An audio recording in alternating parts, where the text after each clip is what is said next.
Me llamo Fray José Antonio, yo soy monje benedictino y no soy sacerdote. Entre monje y sacerdote pues hay algunos monjes que sí son sacerdotes y otros pues que no lo son. En concreto, en nuestra congregación pues todos entramos al monasterio, hacemos los estudios, ¿no?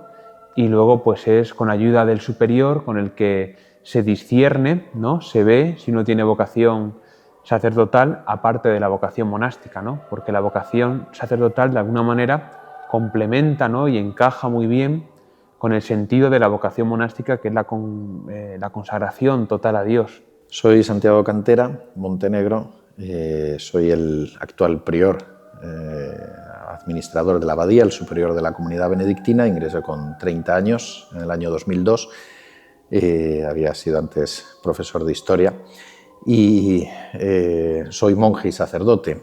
Son dos vocaciones distintas pero complementarias y que se integran perfectamente la una con la otra.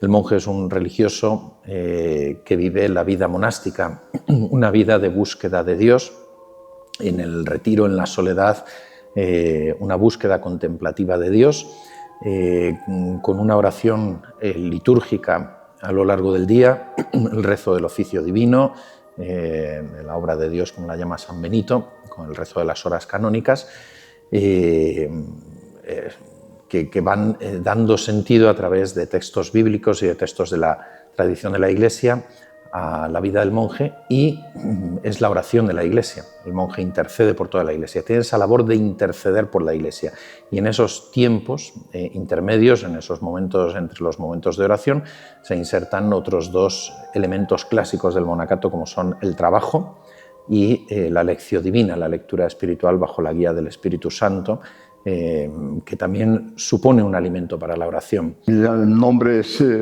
Pedro Anselmo Álvarez Navarrete. Anselmo es un nombre añadido ya en la vida religiosa para no complicar demasiado la vida interior del monasterio, porque ya existían varios Pedros y me recomendaron que cambiara de nombre. Y los inicios de mi vida religiosa se sitúan a los 11 años, cuando apenas cumplidos los 11 años, pues mi padre había fallecido asesinado en la guerra, y mi madre se hace cargo pues, de mí en todos los sentidos. También era orden religioso, y pues un día me llama para preguntarme si a mí me gustaría ser sacerdote. Respondo que sí, y ella lo tomó totalmente en serio, y efectivamente a los 11 años me lleva al seminario de Madrid, donde pasó 2 años, tras los cuales ella misma, en contacto con los monjes benedictinos de Madrid, pues solucionan mi traslado al monasterio de Santo Domingo de Silos en Burgos. Y 2 años después, en efecto, yo me encuentro desde noviembre de 1945, me encuentro en el monasterio de Silos, en esta provincia. Allí inicio pues lo que fue una continuidad del seminario hasta los 13 años, hasta los 16 años, en que ingreso en el noviciado del monasterio, y allí hago el resto de mi preparación para la vida religiosa, pues de acuerdo con todas las fases que implica esto: el noviciado, el tiempo de la primera profesión, la profesión solemne, el sacerdocio, etc.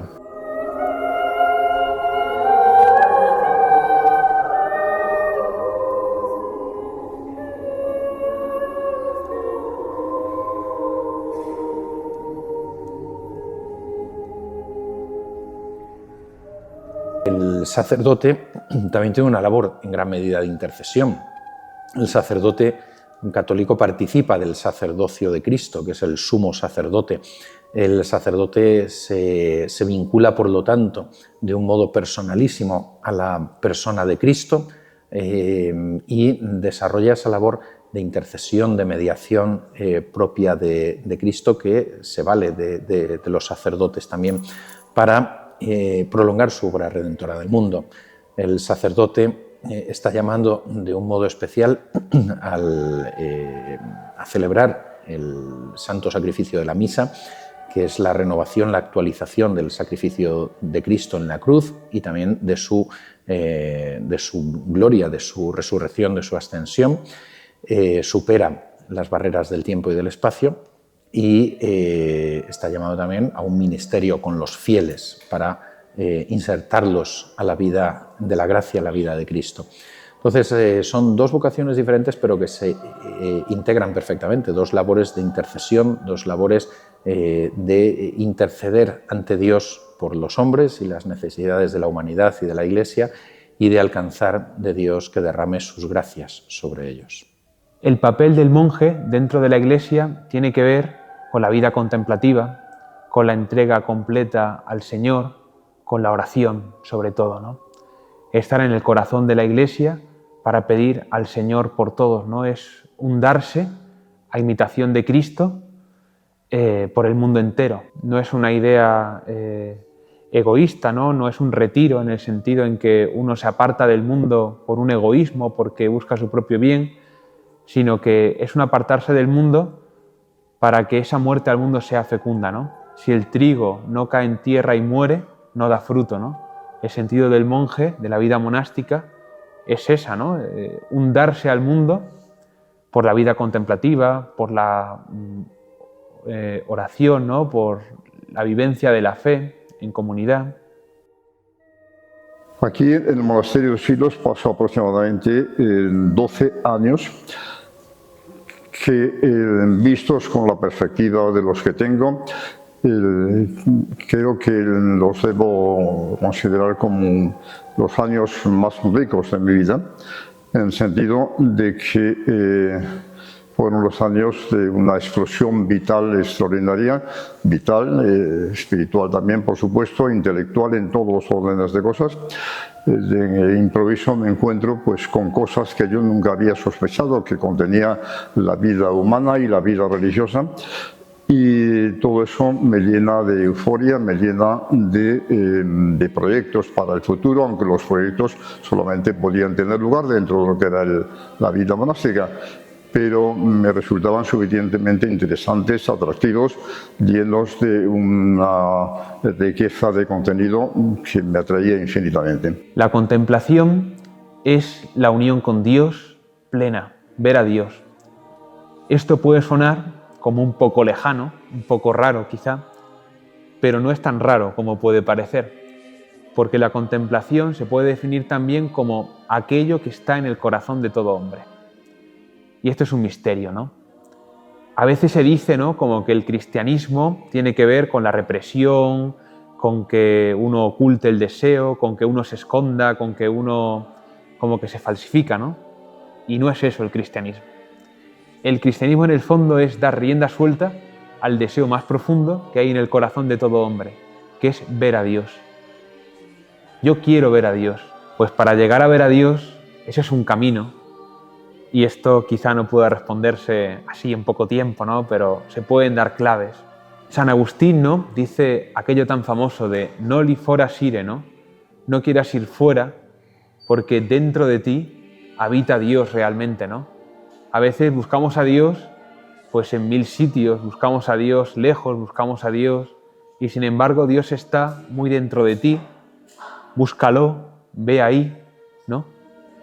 Y luego realmente es importante también relacionarte con Dios como con una persona que te ama, ¿no? A veces puede alejar de la auténtica contemplación una idea como demasiado abstracta, demasiado metafísica de Dios, ¿no? Como un Dios pues que no es cercano. Y yo creo que la contemplación es estar dentro de ti, pero sencillamente, es decir, sin grandes imaginaciones ni sin grandes ideas, sino dentro de ti, hablar con Dios cara a cara como hablas con un amigo, y eso es contemplarlo, ¿no? De Moisés se dice eso, ¿no? Que contemplaba a Dios cara a cara y que hablaba con él. Esa es la contemplación. Y está muy dentro del corazón de cada hombre. Sin eso, en el fondo, la vida no es habitable. Estoy convencido de esto, ¿eh? Para mí, sin ese trato con Dios, la vida se convierte en inhabitable. La soledad mata. La soledad mata y quizá este mundo está muy afectado, muy herido por la espina de la soledad, porque no va dentro de sí, no busca ese contacto con Dios que nos espera como el amigo del alma, ¿no?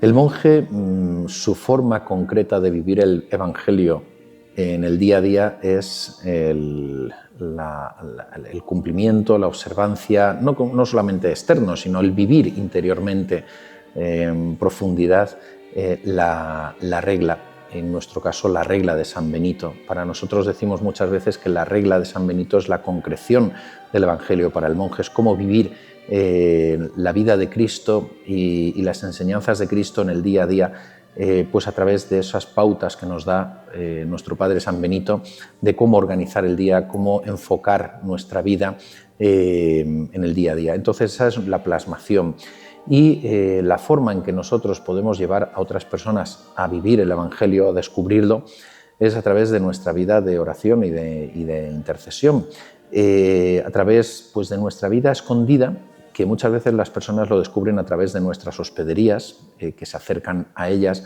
descubren una vida interior que muchas veces el bullicio de la vida actual impide, descubren una vida de presencia de Dios, de poder acercarse a Dios. Y también en gran medida nosotros, como transmitimos el Evangelio, es a través de la liturgia. Nosotros vivimos el culto divino con una intensidad muy especial, con una solemnidad muy llamativa también, y dando a Dios ese culto que merece, como plasmación de lo que se llama la virtud de religión. Y bueno, pues muchas personas han descubierto a Cristo y han descubierto la vida cristiana a través de esa celebración cuidada de la liturgia, porque es la celebración del misterio cristiano. Entonces, son formas en las que nosotros podemos transmitir esa vivencia interior del Evangelio que vivimos en el día a día con la regla de San Benito, lo podemos transmitir a través de las personas que se acercan a nosotros en nuestras hospederías o en colegios cuando tenemos, como nosotros la escolanía, o el contacto personal, o a través de la celebración de la liturgia. La soledad del monje, por comenzar un poco con lo que preguntabas, es una soledad habitada, no es una soledad vacía, ¿no? Sino una soledad en la que hay un encuentro vivo con una persona que es Jesucristo. Y por tanto es una soledad que es soledad porque es soledad con respecto al mundo, ¿no? Pero es una soledad profunda, viva, habitada por Dios, ¿no? A veces uno puede estar rodeado de gente continuamente y estar muy solo. Y a veces puedes estar muy solo, pero muy rodeado de verdadera vida espiritual, muy rodeado de Dios, muy vivo, ¿no? Aunque estés solo. Y eso yo creo que es el caso del monje, ¿no? Que estás solo, pero realmente si Dios está contigo, pues no estás solo en el fondo, ¿no? Es la paradoja de la que tú mismo hablabas. Sobre los hermanos, pues sí es verdad que es una soledad habitada en comunidad con los hermanos que son siempre los mismos, ¿no? Y pues es una vida en la que en el hermano se ve a Dios realmente. Y en el hermano ves la exigencia que Dios te pone, ¿no? Porque a veces pues se habla mucho sobre el amor de una manera como muy general, como muy bonita, muy happy todo, ¿no? Pero en el fondo el verdadero amor hay que concretarlo siempre en el rostro del hermano, ¿no? Y en la vida monástica, ¿no? Pues nos permite vivir esa dimensión tan grande de la vida cristiana, que es la comunión con los demás y que está en el mensaje de Cristo, ¿no? Ama al prójimo como a ti mismo, ¿no? Ese mensaje pues tan profundo, tan auténtico, y a veces hay que reconocerlo, no fácil de vivir, ¿no? La comunión de los santos es una plasmación de esa idea que San Pablo desarrolla especialmente San Pablo, del cuerpo místico de la Iglesia, el cuerpo místico de Cristo. Cristo es la cabeza, la Iglesia es el cuerpo. Bueno, hay una conexión y una compenetración profunda entre todos los miembros de la Iglesia, entre los que desarrollan unas labores de dirección, unas labores de enseñanza, unas labores de transmisión de los medios de la gracia y los que viven en diversas manifestaciones de la vida cristiana y de la vida social. Todos nos necesitamos unos a otros y todos bebemos de la fuente que es Cristo y el Espíritu Santo se derrama sobre nosotros, ¿no? esa vida de la gracia. Entonces hay esa comunión de los santos pero no solo en la iglesia terrena, en la iglesia que peregrina o la iglesia militante, sino también una comunión de los santos auténtica con esa iglesia formada por los santos y los ángeles, esa iglesia triunfante o celestial que ya goza de la gloria eterna, de la dicha eterna junto a Dios, y también con las almas del purgatorio, con esa iglesia purgante que está anhelante de nuestras oraciones, de nuestros ofrecimientos, para que esas almas puedan pasar ya a disfrutar de la dicha celestial. Hay una compenetración profunda entre todos y todos podemos estar intercediendo por los otros o ser unos modelos para los demás, como son los santos con nosotros, ¿no? Entonces, realmente esto nos hace sentirnos ese cuerpo grande de Cristo que es la Iglesia, y Él es la cabeza. Y los monjes vivimos de un modo especial, el monje vive de un modo especial ese amor en el seno de la Iglesia. Entonces, ahí, como lo descubrió Santa Teresa del Niño Jesús, Santa Teresita de Lisieux, y lo cuenta en la historia de un alma, en su autobiografía espiritual, la vida contemplativa y la vida monástica están en ese corazón de la Iglesia. Ella quería ser todo al mismo tiempo, ¿no?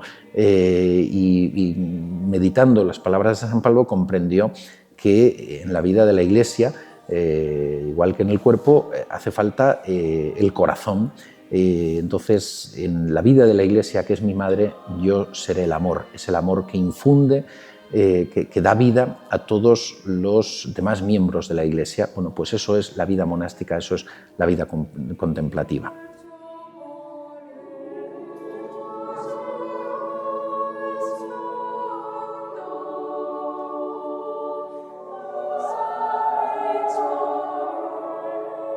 San Benito, cuando inicia su vida monástica, lo inicia con una vida eremítica, es decir, él se retira inicialmente a la soledad, en Subiaco, llamado a dejarlo todo para buscar a Dios a solas, para buscar solo a Dios. Pero empieza a reunir discípulos, como ha pasado muchas veces a algunos fundadores, que sean de órdenes religiosas o de congregaciones monásticas, que se retiraron a vivir en la soledad eremítica, buscar a Dios en la soledad, pero empiezan a reunir discípulos y comprenden que Dios les está llamando a ser padres de una gran familia monástica, cenobítica, como decimos, de vida común. Entonces, a partir de ahí, San Benito va adquiriendo una experiencia como abad, como cabeza de una comunidad, incluso de varias comunidades que están unidas entre sí, y esa experiencia se une a las lecturas que hace y a la gracia del Espíritu Santo que recibe, y bueno, pues va elabora una regla en la que da unas pautas de cómo vivir los monjes. En cada lugar en que se asienta, por lo menos durante los 4 o 5 primeros siglos, es en todos los lugares casi la misma. Primero, desarrollar y afincar, asegurar el principio de estabilidad, que es uno de los principios básicos de los monjes. Sí, el monje entra en el monasterio para permanecer toda la vida en ese monasterio, ¿no? No se trata de ir de pasar de un sitio a otro, sino de estabilizar la vida del monje en el monasterio en el que ha hecho profesión, pero esto al mismo tiempo lo traslada también a todo su contorno. Todo su contorno, pues ya de familias, de seglares, etcétera, que viven en las inmediaciones del monasterio y que les enseñan efectivamente a permanecer en ese lugar para dar a ese lugar una prosperidad creciente, para que las propias familias se puedan multiplicar, se puedan desarrollar sobre una base suficientemente fuerte, y para que no solamente la vida familiar y la vida económica, etcétera, sino también la vida cultural, porque otra de las actividades que los monjes llevan a cabo de una manera muy significativa es la creación de las universidades. Está inspirado también a veces en otras fuentes anteriores, como decimos, ¿no? Y de su propia experiencia personal y de la acción de la gracia. La regla de San Benito consta de poco más de 70 capítulos y tiene unos capítulos que son más directamente espirituales, si se quieren más siempre intemporales, otros que tocan más a la organización del día a día del monasterio, otros que tocan a la organización del oficio divino, de la oración, otros que tocan pues a las sanciones que corresponden a algunas faltas, pero siempre con una mentalidad que es pedagógica y es de reconducir y de convertir al monje que yerra, ¿no? Bueno, la regla de San Benito tiene una serie de características. El cristocentrismo, Cristo es el centro de todo, es no anteponer nada al amor de Cristo, puede ser quizá la máxima que mejor define la regla, y Cristo está presente en la vida del monje en todo momento. Otra, la gran humanidad que muestra y la gran discreción, es decir, la discreción es como una moderación, el saber dar a cada uno lo que le corresponde, poder adaptarse a los distintos caracteres, a los distintos modos de ser de las personas. Bueno, pues todo esto le hace a la regla de San Benito haber podido ser asequible pronto y haberse difundido ampliamente. De esta manera, pues, ¿qué es un benedictino? Un benedictino es un monje. Monje viene de la palabra griega monajos, solitario. Es una persona que busca el retiro para buscar a Dios, ¿no? Es un buscador de Dios. El benedictino es un monje cenobita, es decir, es un monje que vive en comunidad con otros monjes. No es un monje ermitaño, en principio, sino que es un monje cenobita, vive en comunidad, y en esa comunidad, que forma parte del misterio de la Iglesia, de la comunión eclesial, el monje vive una vida de oración, de trabajo con otros monjes, intercediendo por toda la Iglesia, buscando la salvación de su alma y la salvación de otras almas. Desde una vida que aspira a la sencillez, porque Dios pues, es el simple, ¿no? La simplicidad de Dios es la que quiere vivir el monje, insertándose en esa maravilla del amor divino. Pues el día a día en el monasterio está marcado por la vida de oración. Tenemos varias oraciones, que es el rezo del oficio divino, que rezamos en la capilla, cantando gregoriano, y son 7 veces al día. 7 veces al día, dice el Salmo, 7 veces al día te alabaré, Salmo 118, y refleja esas 7 veces que al día nos llaman las campanas para adorar a Dios. Y ese tiempo en la capilla es el centro de la vida del monje. Nada debe anteponerse al oficio divino, dice San Benito, ¿no? A la obra de Dios, que es verdaderamente, la oración litúrgica es obra de Dios. Y por eso el carisma propio de la vida benedictina es cuidar esa obra de Dios, que es la liturgia, para darse al Señor en pureza, en la oración, ¿no? Y darse plenamente, y que esa oración continua en el día a día te vaya purificando, te vaya limpiando del pecado, te vaya adentrando más en la vida espiritual, porque quizá uno de los peligros más grandes de la vida monástica sea caer en la rutina. Es decir, empezar a vivir esas 7 veces al día, cuando llevas muchos años, ¿no? De una manera meramente rutinaria, y quizá sin llevar tantos años puede pasar también, ¿no? Y es una lucha continua, ¿no? Por intentar mantenerte firme, contemplar a Dios, estar atento, recitar la salmodia con atención a lo que estás diciendo, ¿no? San Benito nos da un consejo buenísimo. Dice que vuestra mente concuerde con vuestros labios, que cuando cantéis, que eso realmente pase por el alma. Mens también significa alma, ¿no? Pues que pase por el alma realmente y que sea oración viva, que la liturgia sea oración viva, ese es el centro de la vida del monje, esas 7 horas al día. Luego, aparte de eso, entre las horas litúrgicas que nos llaman a la oración, pues tenemos trabajo, ora et labora, ¿no? Son los 2 pilares de la vida benedictina. Y en el trabajo, pues cada uno tiene sus encargos. Yo, por ejemplo, soy el hospedero, me encargo de la hospedería interna del monasterio para gente pues, que viene aquí a hacer un retiro y a hacer la vida del monje durante un tiempo, a veces 2 días, a veces 3 días, a veces hasta una semana, depende, ¿no?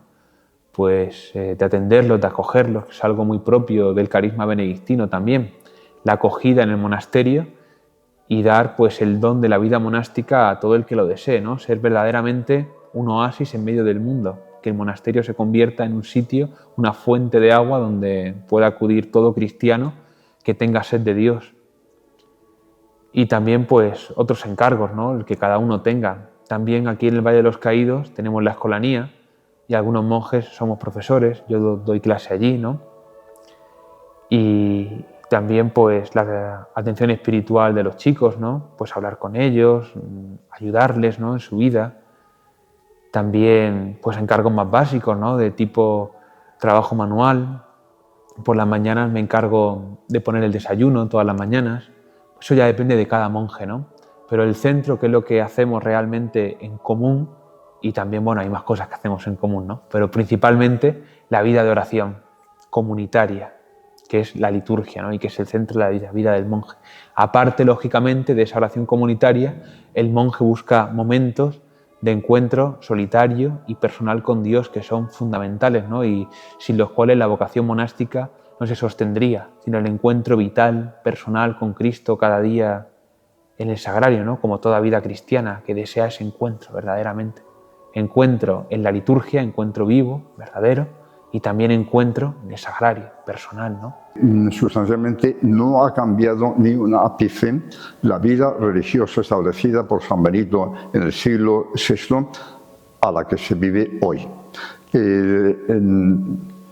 A lo largo del año, la regla de San Benito está pensada para ser leída varias veces al año por toda la comunidad en voz alta a lo largo de toda la existencia de la vida de ese monasterio.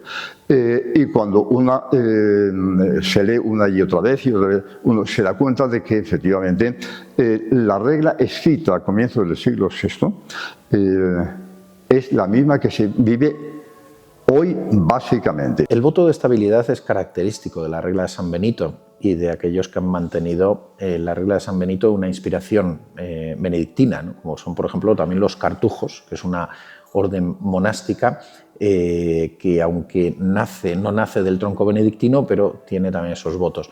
Los benedictinos hacemos 3 votos y con nosotros pues otras órdenes también que forman parte de la gran familia benedictina con los cistercienses. Estabilidad, obediencia y conversión de costumbres. La estabilidad es un voto característico monástico, en concreto de la gran familia benedictina, que vincula al monje a una comunidad concreta. Más que a un lugar, es a la comunidad a la que pertenece el monje. Lo que pasa es que normalmente la comunidad echa raíces en un lugar y por lo tanto bueno, pues la estabilidad en una comunidad genera también muchas veces estabilidad en un lugar.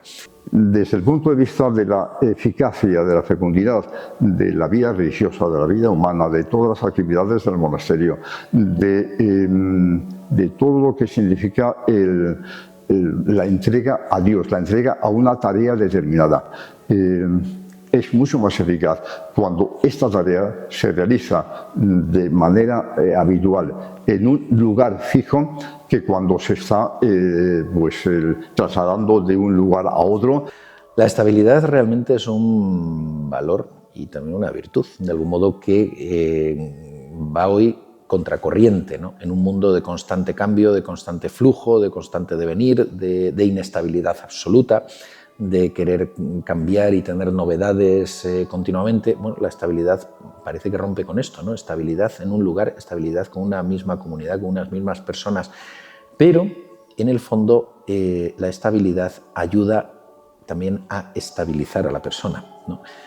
Más aún cuando vivimos, como vivimos nosotros, con una vida regulada, una vida bajo una regla, que tenemos un orden de vida. Entonces, estos son elementos que confieren a la persona eso, una estabilidad, una vida reglada, regulada, una vida ordenada, que asientan a la persona. Hoy muchas veces las cabezas no paran, no solo las personas, sino las cabezas están llenas de pájaros, ¿no?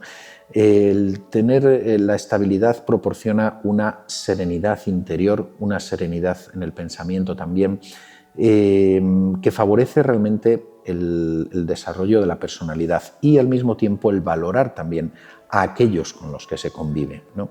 Hacer una familia. La comunidad realmente tiene un carácter también de familia. Se siente uno parte de ella, vinculado a ella, integrado en ella.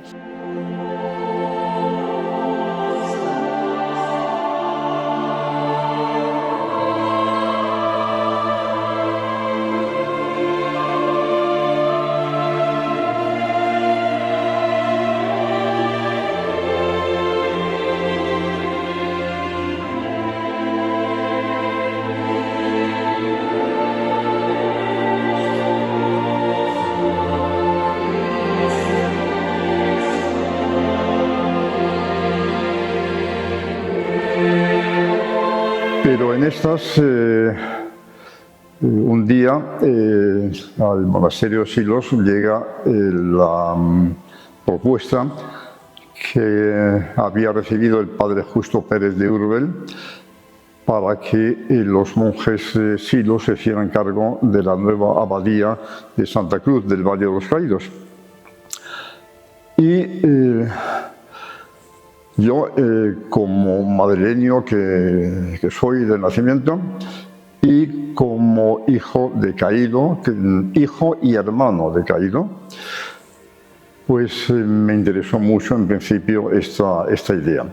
Al mismo tiempo, el hecho del conjunto de proyectos que existían para el Valle de los Caídos, entre ellos lo que se consideraba una de las finalidades fundamentales de esta institución, que era el desarrollo y la dirección de un centro de estudios sociales que debía proporcionar a la nación la orientación básica en el orden de las ideas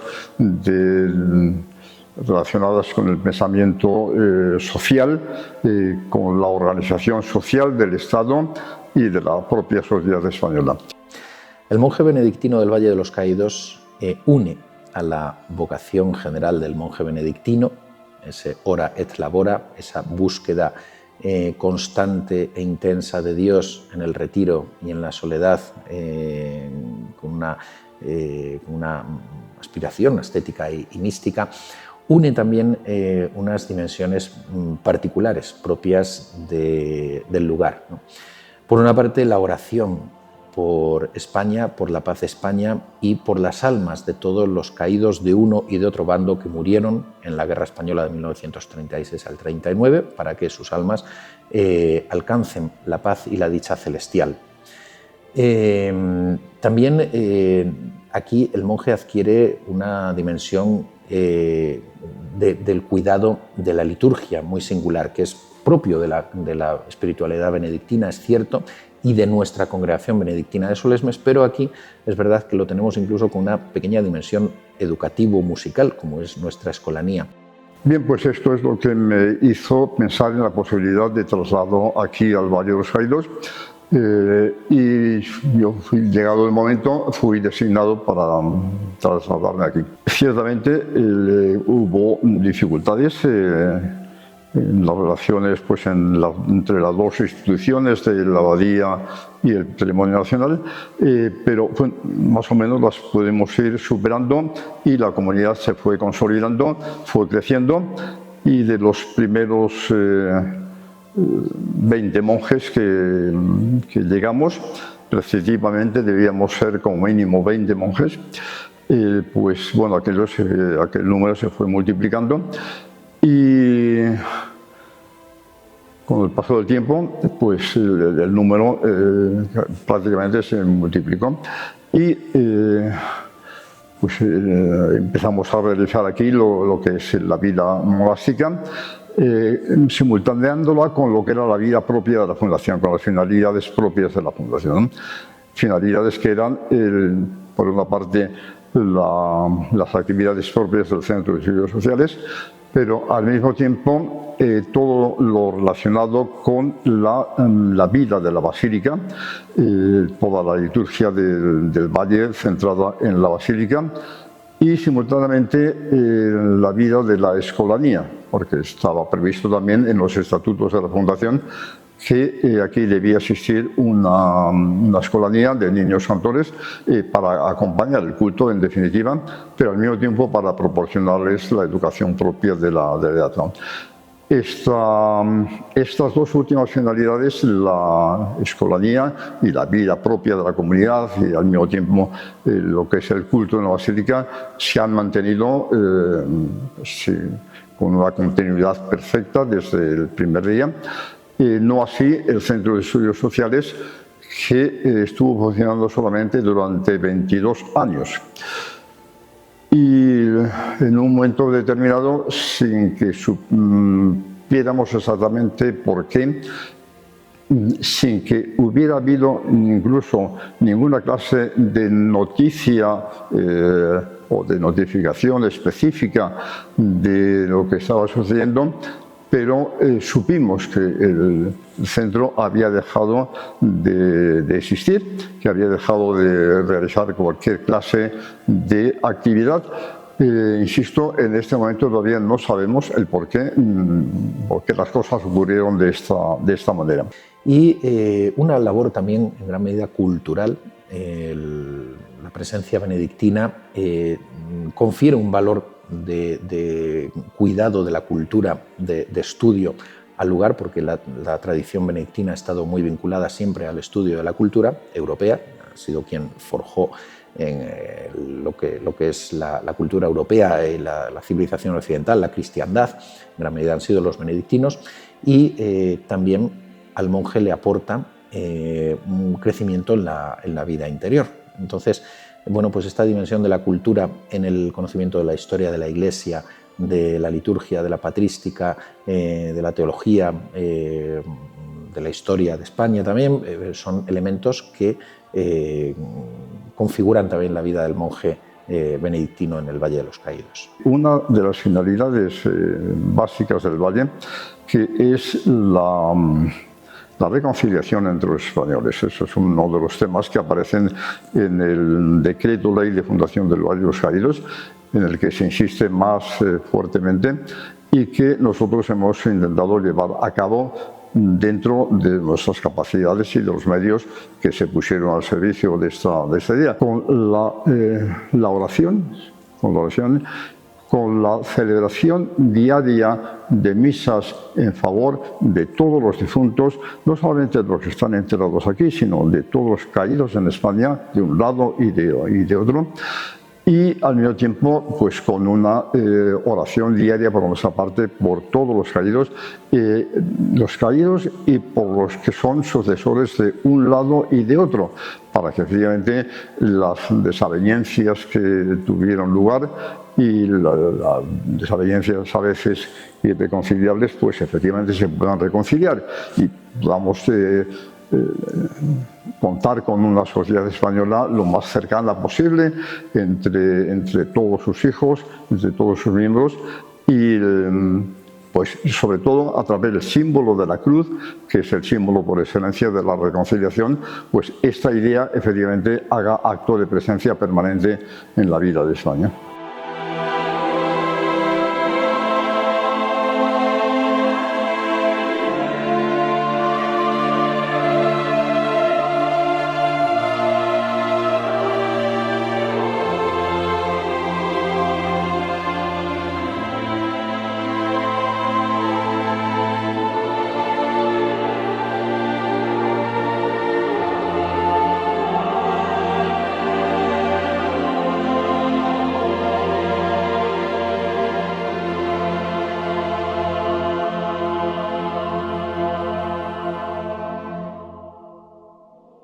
Para mí, la clave de que lleva a un joven de 20 y pocos años. Yo entré al monasterio con 23, ¿no?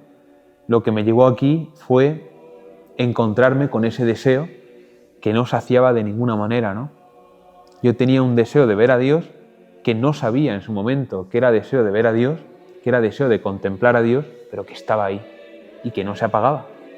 Y que iba a un sitio movido por ese deseo y no encontraba lo que quería. Iba a otro, tampoco lo encontraba. Me gustaba la universidad, me gustaba la filosofía, los amigos, también pues me gustaba, pues tenía una asociación, ¿no? Un poco el activismo, ¿no? Todo eso me gustaba mucho, pero me faltaba algo, estaba convencido, ¿no? Y ese algo era una entrega total, un darse plenamente, ¿no?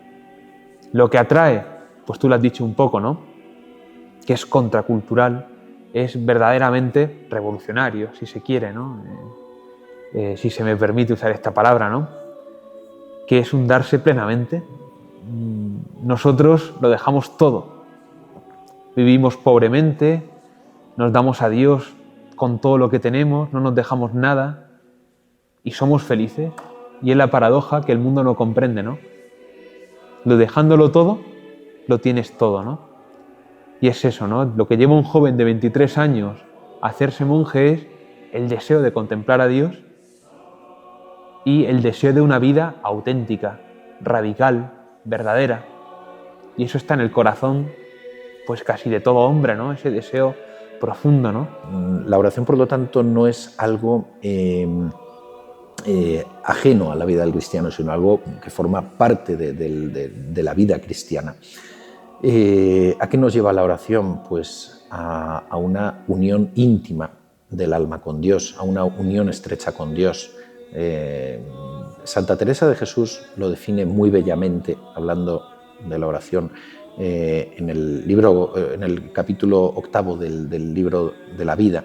Dice, la oración es un tratar de amistad, estando muchas veces tratando a solas con quien sabemos nos ama. Cuando uno conoce a Dios y Dios es el bien infinito, Dios es el amor eterno, quiere transmitir, quiere comunicar a los demás eso que ha conocido, ¿no? El bien tiende a difundirse, el amor se comunica.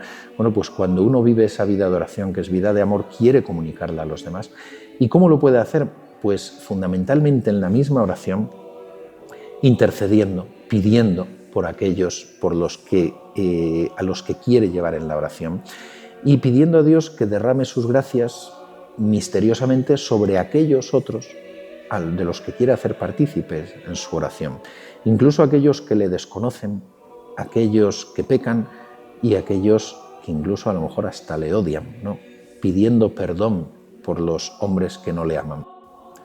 Aprender a rezar se puede decir que no es fácil porque no hay un manual, no hay un método. Yo creo personalmente que no se puede escribir un manual sobre cómo rezar bien. Se ha intentado y se han dado consejos muy buenos y todo lo que uno quiera, ¿no? Pero aprender a rezar no es cuestión de leer un manual, como estudiar una asignatura de la carrera. No va de eso. Aprender a rezar, lo importante es dejarse guiar por el verdadero maestro que es Cristo. Y entonces cada uno tiene un camino muy distinto. Y luego muchas etapas de la vida y muchas etapas muy distintas en la vida de oración. ¿Qué recomendaría yo de entrada a alguien que quiera empezar a tomarse en serio su vida espiritual y encontrarse con Dios en la oración? Recomendaría, siéntate delante del sagrario, tranquilamente, y habla con Dios.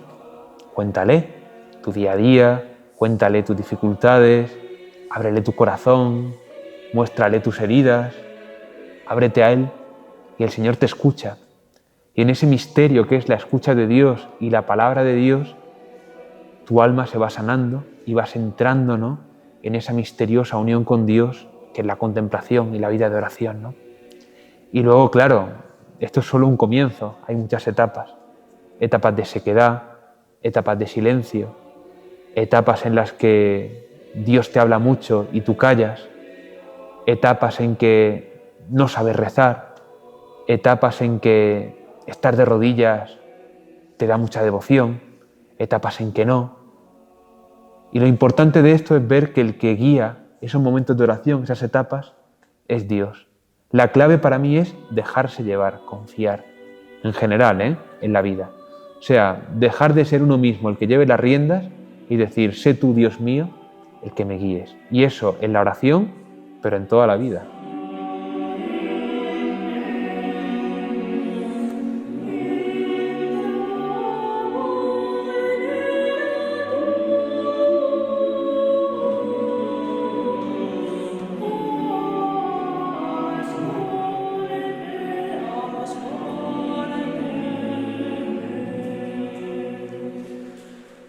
Con motivo de un atentado que hubo en la Basílica el año 1999, y un atentado que estuvo preparado para que tuviera lugar en plena Semana Santa. En este caso, el milagro es que alguien intervino para que en lugar de que tuviera lugar en plena Semana Santa, donde la basílica está de bote en bote durante toda la semana, pasaran 3 días de la semana de Pascua, de la semana siguiente, para que hiciera expulsión del artefacto. Además, hizo expulsión en plena noche, cuando no podía hacer ningún daño humano, por lo menos, ¿no? Bien, pues cuando 3 días después del atentado pudimos entrar y para observar qué es lo que había ocurrido en la Basílica, bien, pues yo fui testigo de que en la mano derecha de la cruz que preside el altar mayor había una rosa roja fresca.